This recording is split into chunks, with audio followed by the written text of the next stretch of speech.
Hi guys, my name is Sabrina and welcome back to my channel. Today is episode 5 of my Procreate mini series. I hope you're enjoying it so far, and in this one we'll discuss selecting and moving your selection, duplicating your selection, moving and resizing your art, and warp your selected art. So let's get to it.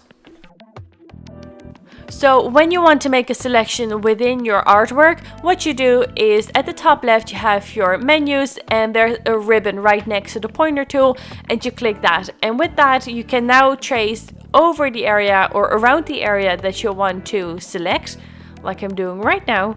And to move that selection, what you do is you go to the actual point tool that is right next to the ribbon, and what that does is it gives you a few pointers at like the side, but now you can move it to the left as well. What I would like to point out when making selections is make sure your canvas is a big enough size and that you're zoomed in enough, because if you have a tiny selection, it doesn't want to move, it only wants to adjust it, makes it bigger or smaller. So just a fair warning in advance.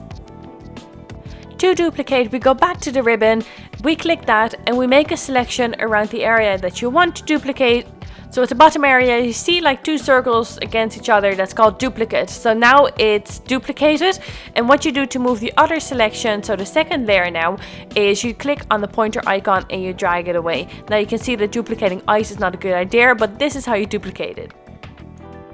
Sticking with that ribbon and then moving tool, it gives you the right options to resize your art as well. So if you have it in a corner, you can resize it. Now, one thing to note is that if you don't have uniform selected at the bottom, what it does, it doesn't allow for a nice even resizing. So you have to make sure that that is selected before you can resize it properly, because otherwise it won't keep the same dimensions.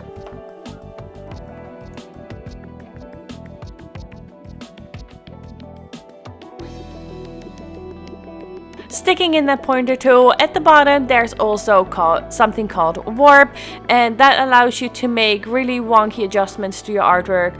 And I'll show you guys now, I'll just show the example and you can follow from there, but that is how you get the warping your art.